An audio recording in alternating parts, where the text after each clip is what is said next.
Jadi kata Bu Ida Fauzia, kata Bu Menaker yang tahun lalu, dia bilang salah satu penyebab pengangguran banyak di Indonesia itu karena ada banyak lulusan dari jurusan yang berbeda tapi dengan keterampilan yang sama. Jadi sebelum kita investasi harus pinter dua itu dulu Kak. Nyari uang sama budgeting sebelum ke investasi. Karena kalau nggak pinter dua-duanya ya, apalagi udah nggak pinter nyari uang, nggak pinter budgeting pula, apa yang mau diinvestasikan? Uang apa yang mau diinvestasikan?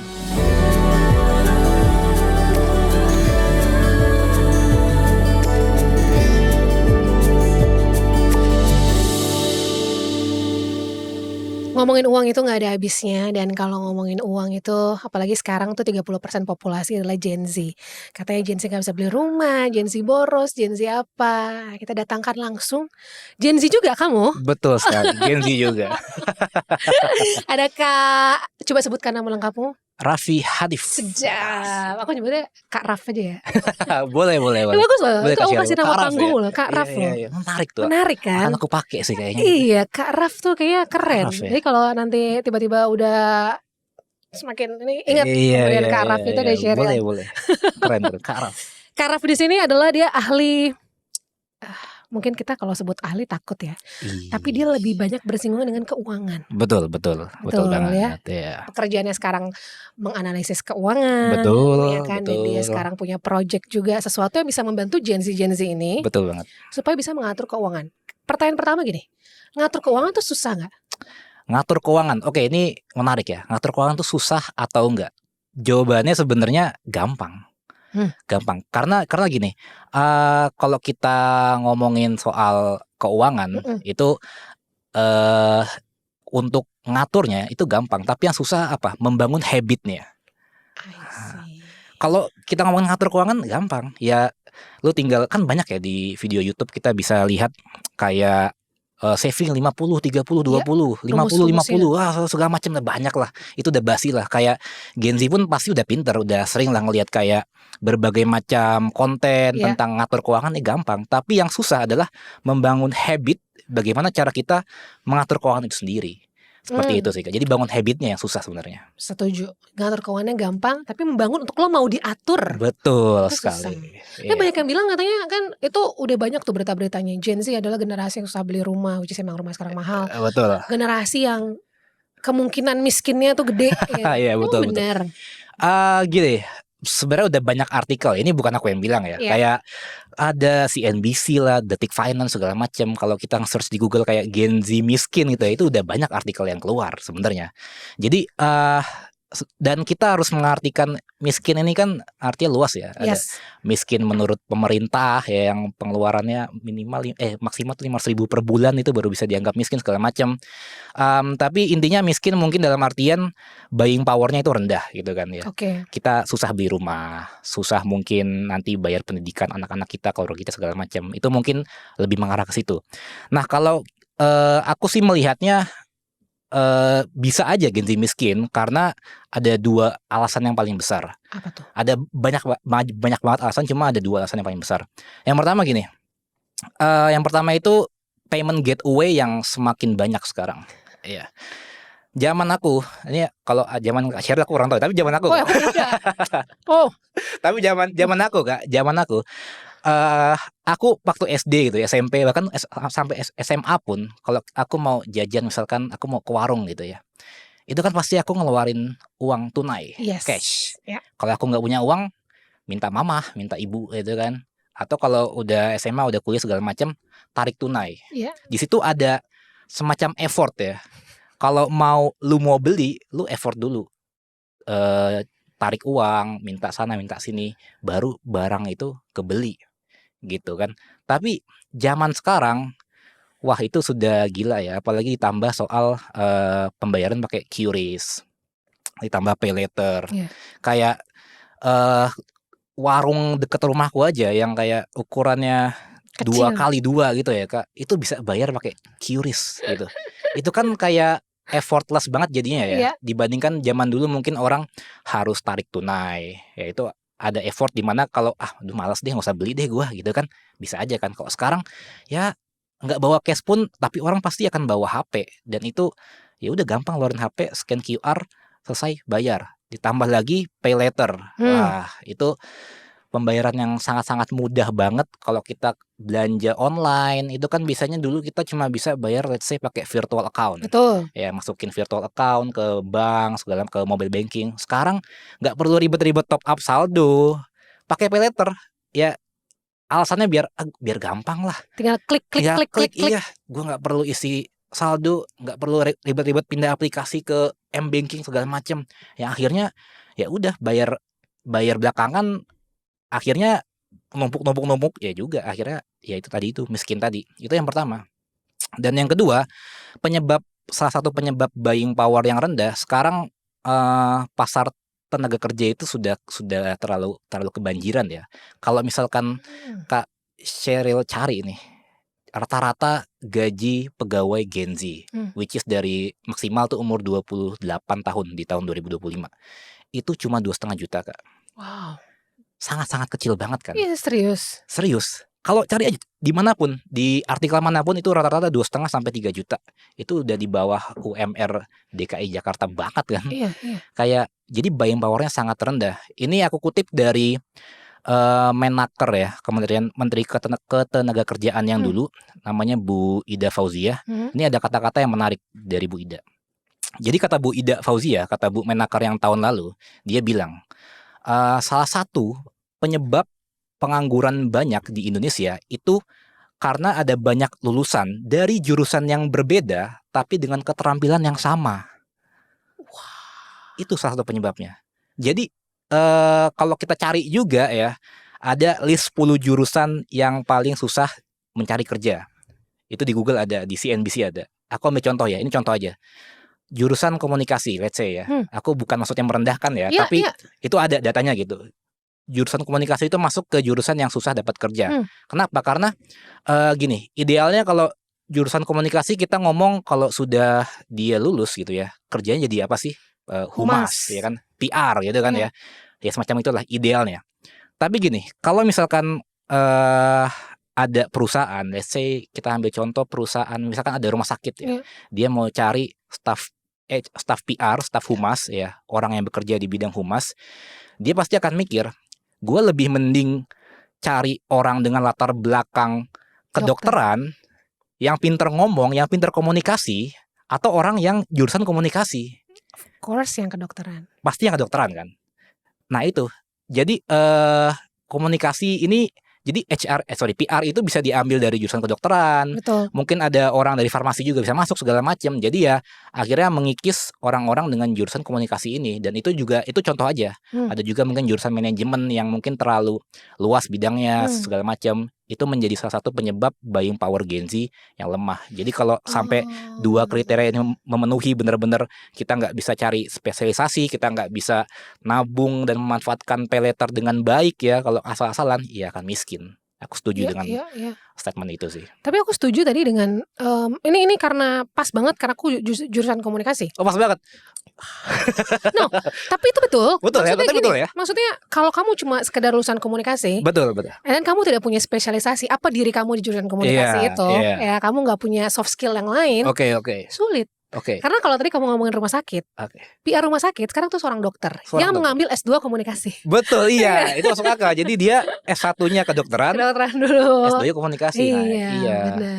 Begitu sih, Kak. Betul. Jadi berarti penting Gen Z untuk bukan cuma sekedar lulus kuliah, betul, tapi dia punya spesialisasi apa sih gitu ya. Berarti sekarang tuh kayak sertifikasi segala macam tuh penting juga ya. Penting banget sertifikasi. Jadi nggak cuma kita ngandelin mata kuliah yang ada di perkuliahan ya itu. Nah, benar tuh. Ya karena semua orang belajar hal yang sama dan akhirnya kebanjiran pasar di market yang itu. Jadi keren. Harus perlu spesialisasi sih kalau menurut aku Gen Z. Kurang di situ. Karena sekarang tuh nggak tahu kenapa nih apapun itu ya.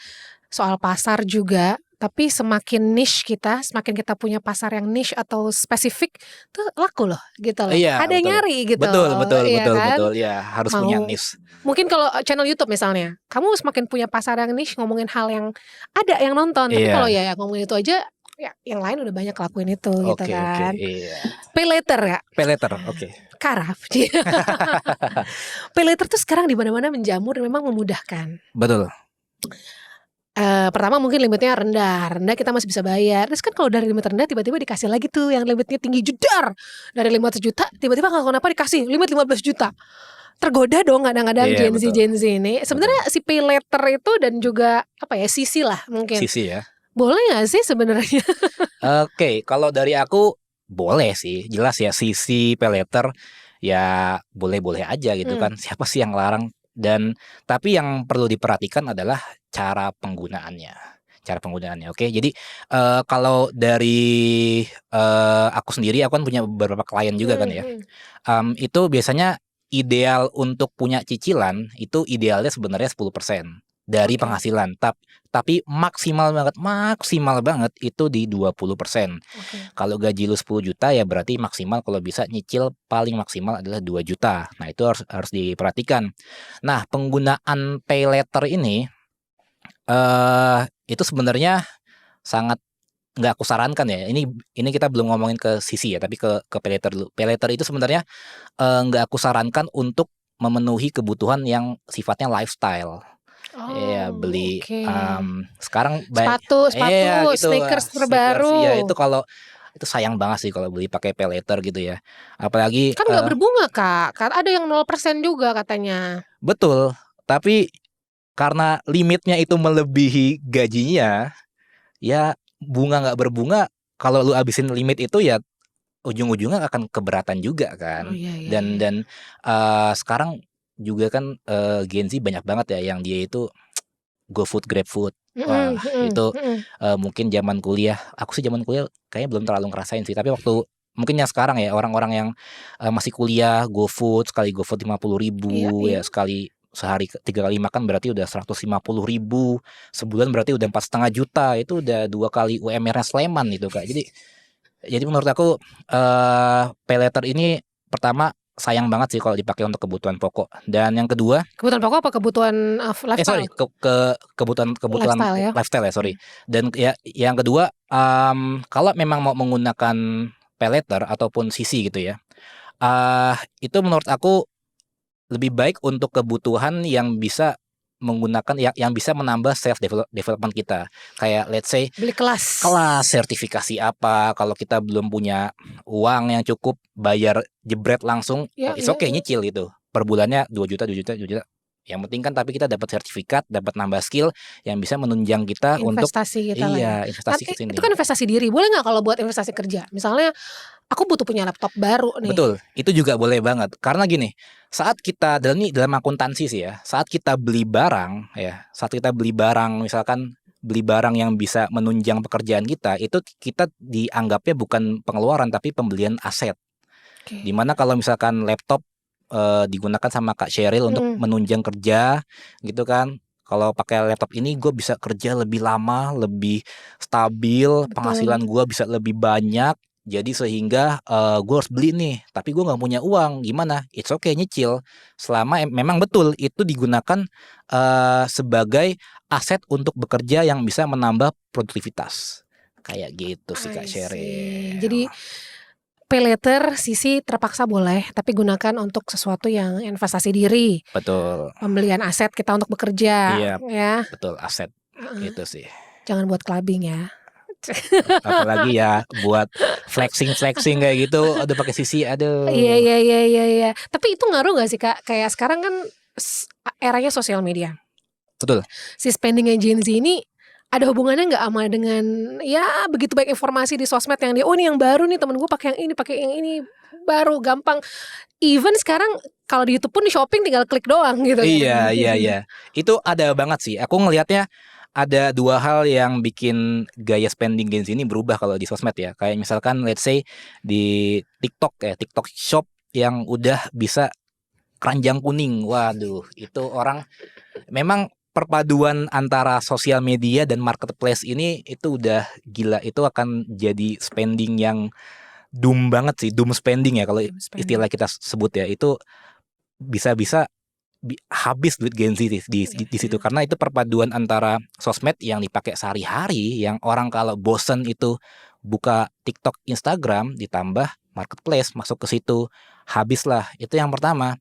Yang kedua, sekarang zaman sekarang ini sudah masuk era-era flexing ya Kak ya. Iya iya. Banyak banget kayak konten creator yang dia itu flexing, pamer mobil.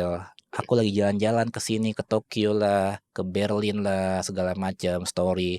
Akhirnya apa? Akhirnya orang iri kan ngelihatnya kan. Orang iri nih, gue juga mau kayak gitu. Gue juga mau traveling, punya mobil dipamerin kayak gitu. Dan akhirnya dengan uang yang tidak seberapa, dengan gaji yang tidak seberapa, mereka memaksakan diri untuk terlihat tampil kaya di sosial media, tampil seolah-olah gue mau dipandang kalau gue nih sebenarnya punya loh, gue mampu loh, ya padahal apa yang dilihat di sosmed juga belum tentu betul kan, karena Betul. sekarang pun juga banyak orang yang flexing, ya mungkin entah mobilnya sewa untuk digunakan untuk apa, ujung-ujungnya biasanya jualan kelas gitu kan, jualan kelas kelas bisnis yang mungkin dia dapat uangnya dari jualan kelas itu juga gitu loh. Jadi Iya iya, menurut benar. aku itu sih, flexing itu juga salah satu menjadi penyebab Gen Z ini memaksakan dirinya untuk membeli barang yang sebenarnya dia nggak mampu dan tidak butuh.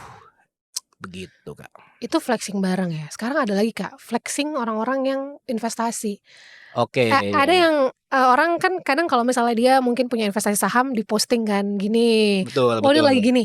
Jujur aku tuh nggak ngerti kan saham, Oke jadi oke kalau oke. ngeliat orang kayak gitu kayak, "Ya aku nggak ngerti." Tapi kan ada yang gara-gara itu orang kayak, "Aku juga pengen dong." Mhm. Akhirnya memaksakan investasi ini mungkin dengan uang yang bukan uang dingin atau, investasinya dari uangnya berhutang misalnya. Iya iya iya. Nah itu kan jadi penting nggak sih sebenarnya si investasi ini untuk si Gen Z atau lebih penting dana daruratnya dulu nih? Oke, ini menarik.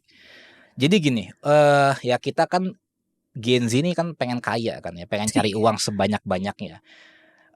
Untuk menjadi kaya itu kalau, aku ngelihat ada beberapa step sih. Yang pertama ya kalau mau kaya cari uang sebanyak-banyaknya, cari uang sebanyak-banyaknya, cari side income Pekerjaan ya, ya. pekerjaan, side hustle segala macam, buka bisnis lah apa segala macam, cari uang sebanyak-banyaknya. Itu yang pertama. Yang kedua, budgeting. Karena ada klien aku yang dia usia masih 23 tahun, tapi income-nya udah 80 juta per bulan ya.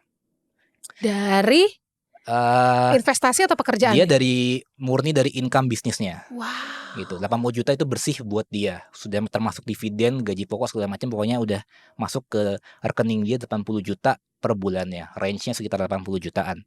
Tapi, aku tanyakan, "Terus problemnya apa nih, Kak?" Karena aku jarang-jarang dapat klien dengan gaji 80 juta kan. Tapi aku cuma bisa nabung sebulannya 3 juta, Kak. Terus 77 jutanya lagi kemana ini kan? "Iya, Kak, aku sekali dinner kadang bisa 2 juta," dia bilang. Dan itu kayak almost every day. Oke, berarti ya kita nggak cuma pintar nyari uang aja, tapi harus pintar budgeting.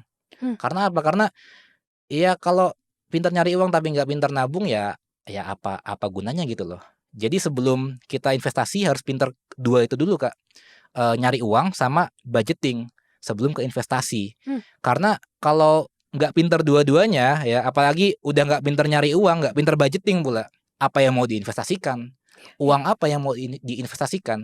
Kalau udah budgeting kan ketahuan tuh kan, untuk kebutuhan pokok, let's say 50%, untuk investasi 20%. Nah itu udah kelihatan. Hmm. Jadi setiap gaji masuk, ya berarti gue harus nabung 20%-nya nih untuk investasi. Ya akhirnya ditransferlah ke RDN, rekening dana nasabah kayak gitu, untuk diinvestasikan, seperti itu. Jadi, menurut aku sebelum kita sibuk-sibuk investing ya, mending fokus dulu cari uang dan budgeting, Keren sih. Fokus seperti itu. cari uang dan budgeting. Iya, sebelum investing. Karena sekarang Gen Z juga bukan cuma masalah, apa ya, mudah untuk mengeluarkan budget, tapi juga Gen Z juga permasalahannya ini ada menjadi sandwich generation Sandwich juga, ya. generation. Indeed kita bukan apa namanya, sandwich generation itu buat aku adalah a blessing juga. Betul, bless. A bless juga Iya. bahwa kita bisa, apa namanya, memberikan keluarga sesuatu yang juga bermanfaat lah gitu. Betul Jadi betul. aku selalu bilang di podcast aku kalau ngomongin sandwich generation, buat kamu yang sandwich generation jangan merasa kayak, "Aduh siksa banget sih hidup," Iya gitu iya. ya.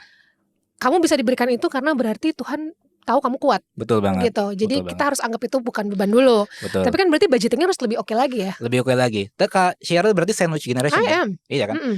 Sebenarnya aku agak kurang relate ya karena aku bukan sandwich Iya, generation. iya. Tapi bapak aku Iya. itu dia sandwich generation. Dia beliau anak pertama gitu ya, anak sulung gitu dan Sulung ya. dia punya adik-adiknya juga. Jadi eh waktu itu ibu juga IRT, ibu rumah tangga. Iya. Jadi penghasilan hanya dari bapak dan bapak pun juga masih waktu itu membiayai almarhum eyang saya dan keluarga-keluarganya juga gitu. Tapi bapak saya ini terlepas dari akuntansi dan finansial ya. Iya. Bapak tuh selalu bilang kalau kita ngasih untuk keluarga itu bukan beban, ya, Betul. itu bukan Betul. beban karena pasti selalu akan ada aja rezeki yang masuk gitu, entah dari mana, selalu ada aja.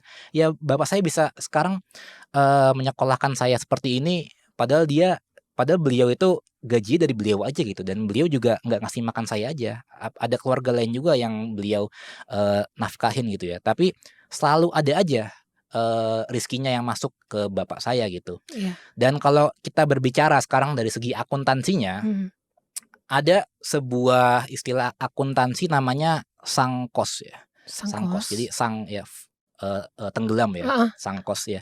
Jadi dalam bisnis ada namanya sangkos. Jadi dalam kita mengambil keputusan bisnis ya, itu kita tidak boleh memperhitungkan sangkos. Let's say Kak Sheryl punya karyawan dong ya. Oke. Kak Sheryl udah gaji karyawan tanggal 1 misalkan, bayar jebret karyawan, tiba-tiba di pertengahan jalan nih karyawan kok nyeleneh juga ya, apa gue pecat aja ya, tapi sayang udah gajian. Nah itu nggak boleh kayak gitu, karena gajian ini udah sangkos gitu. Iya, Terlepas apapun karyawan lu mau kayak gimana, itu yang harus lu pertimbangkan, bukan biaya yang sudah keluar, sangkos. Sama kayak sandwich generation ini. Buat teman-teman yang sandwich generation gitu ya, kita nggak bisa fokus sama, aduh gue harus bayar ini lagi, gue harus kasih orang tua 5 juta. Nah itu 5 juta itu kan pasti akan keluar tiap bulannya dan itu sangkos, itu sudah pasti akan keluar. Yang harus kita fokuskan adalah bagaimana sisa yang harus di-budgeting ini gitu. Kita nggak bisa menyamakan diri kita dengan orang lain. Ini orang lain gini. Ya udah terus mau gimana? Lihat keadaan diri lu sekarang, sisa budget yang lu punya berapa, dan uang yang keluar untuk orang tua segala macam itu adalah sangkos. Itu nggak bisa mempengaruhi decision lu dalam mengatur kehidupan lu seperti itu. Itu dalam akuntansi ada loh Kak sebenarnya. Keren loh. Sangkos. Sangkos ya. Iya. I mean itu bisa merubah paradigma kita, pemikiran kita bahwa memang kan kadang menjadi sandwich generation it's gonna be hard. It's gonna be hard, right? Tapi tentunya blessing yang kita dapat juga kita mendapatkan blessing lah dari orang tua pasti. Betul. Aku kalau nonton nih bukan ada yang udah nonton film Satu Kakak Tujuh Ponakan ya. Oke. Aku belum lagi. Spoiler dong. Ini contoh ada kata-kata dia bilang kalau ingin membiayai keluarga tentunya kita juga harus berpikir bahwa yang bisa dibiayai adalah biaya hidup. Bukan gaya hidup. Jadi membiayai keluarga juga kan kita membiayai kan biaya hidupnya. Betul. Nah beda lagi kalau urusannya gaya hidup nih, kita tidak bisa membiayai itu, ya kan. Nah kalau untuk sandwich generation, satu pesan aku selalu sekarang kita lakukan yang kita bisa. Betul. Tapi kita berusaha supaya generasi di bawah kita nggak sandwich generation. Betul. Aku juga berusaha banget supaya ya keluarga aku nanti, anak-anak aku nanti tidak mengalami sandwich generation. Begitupun juga dengan bapak aku kemarin kan. Iya. Dia juga nggak mau aku jadi sandwich. Jadi akhirnya kamu enggak ya, karena bapak kamu berusaha gitu ya. Alhamdulillahnya bapak aku bisa bikin aku tidak sandwich, alhamdulillahnya. Keren. Sekarang. Gimana tuh Kak rahasianya? Maksudnya aku pengen tahu jadinya kayak kalau maksudnya gimana, karena dia berarti di masa tuanya pensiunnya bisa menghidupi dirinya sendiri, seperti itu dong? Iya, sekarang beliau itu baru pensiun, ini menarik, baru pensiun Desember kemarin sebenarnya. Jadi baru pensiun Desember kemarin. Dan dulu ya spendingnya bapak itu kalau untuk gaya hidup itu hampir zero sih. Jadi kayak beliau itu baju, celana, sepatu itu hampir tidak pernah ganti selama bertahun-tahun, puluhan tahun itu nggak pernah ganti sih Kak. Itu kayak untuk lifestyle ibu aku juga nggak yang kayak glamour segala macam. Terus tapi kalau buat pendidikan itu emang nomor satu sih. Aku selalu disokong segala macam dengan pendidikan yang bagus. Jadi yang bisa diambil pelajaran adalah ya lifestyle. Itu harus, iya betul. Tadi yang Kak Sheryl bilang emang harus ditekan banget sih kalau emang kalian sandwich generation ya. Iya. Seperti itu sih Kak. Semangat Sandwich Generation. Semangat ya. Meskipun aku sebenarnya nggak relate nih. Nggak relate tuh, tapi berarti kan kita bisa lihat contoh nyata dari papanya Karaf ini, seorang Sandwich Generation yang berhasil membuat anaknya enggak Sandwich Generation. Iya, Karena betul. target aku dan juga mungkin teman-teman dan Sandwich Generation cuma satu, jangan sampai generasi di bawah kita seperti itu. Iya, betul, Iya kan, betul, gitu betul, betul, doang. betul. Ya minimal punya proteksi kesehatan lah ya guys ya. Minimal banget ya. Oke, kamu sekarang punya tadi menarik ya, dibilang klien, kamu dokter atau apa? Dia adalah dokter kesehatan finansial ya guys ya. Boleh, boleh, Jadi kamu boleh. punya project namanya apa? Namanya Stansi. Stansi. Iya, jadi singkatnya ya sebenarnya Stansi ini adalah kita sih nyebutnya financial advisor service untuk market Gen Z dan millennials gitu. Jadi kalau kita ngomongin financial advisor, financial planner itu mungkin udah kebayang ini untuk orang yang asetnya udah ber-MM-an gitu kan. Iya, Udah kayaknya butuh banget orang iya, duit gue juga. Ya ampun, buat cekak lagi tiap bulan buat gitu ya. apa sih berat Iya, banget iya. gitu kan sebenarnya. Emang gue butuh gitu financial advisor di usia gue yang baru seumur jagung ini, Gen Z dan millennials ya gitu. Ya sebenarnya gini, kita jadi pertama kan kita tadi ya harus cari uang sebanyak-banyaknya, entah dari bisnis, Iya. side hustle dan lain-lain. Oke, yang pertama let's say kalian bisa lah cari uang segala macam. Yang kedua budgeting. Nah inilah yang bisa kita bantu, budgeting. Karena apa? Karena yang tadi kalau nggak budgeting ya apa yang mau diinvestasikan, gimana nanti kalian nabung buat dana darurat dan lain-lain. Jadi banyak sebenarnya Gen Z udah tahu cara budgeting, tahu 50 30 20 bla bla bla bla bla bla 50 50 nabung dibagi dua harus ke dua rekening yang berbeda. Itu basi lah, kayak semuanya udah tahu. Itu udah informasi bertebaran banyak banget di YouTube, konten kreator keuangan sudah banyak yang beritahu harus begini harus begitu bla bla bla bla. Oke, tapi lu lakuin nggak? Ya enggak kan gitu kan. Tapi ini Bang, ada tuh orang yang jual financial planner Iya. segala macam, budget apa template Google Sheet segala macam. Oke, diisi nggak? Ya enggak kan gitu loh. Jadi aku pun juga ngalamin dulu. Aku juga ini karena berangkat dari permasalahan aku sendiri ya. Jadi aku relate banget lah. Kayak kita udah beli template tapi ujung-ujungnya dibeli doang, udah download aplikasi ujung-ujungnya di-download doang, Iya, nggak kita iya. isi, mager. Ini kayak Nah, ngurus pajak sih. Kadang kita males kan betul. ngitungin ya. Iya. Kan ada juga konsultan pajak ya. Beda ya. Nah, kita hadir di sini dari kemalasan kalian. Nah, kita hadir nih Stansi nih. Untuk apa? Untuk ingetin kalian. Jadi pertama kali kalian jadi klien kita akan telepon, kita akan ngobrol ya. Gaji kalian berapa? Expense kalian gimana? Hutang kalian berapa? Cicilannya berapa? Kita tanyain tuh semuanya, jebret. Dari situ nanti kita akan bikinin budget planner yang sesuai dengan income kalian. Nggak cuma sampai situ. Jadi selama setiap hari kita kan biasanya per bulan ya ininya ya, subscription-nya ya. Jadi selama sebulan ke depan kita akan tanyain kalian pengeluaran kalian itu apa aja. Kayak halo Kak, boleh spill dong pengeluaran kemarin apa aja? Dia tulis kan. Oh iya Kak, di WA biasanya kita chat kan.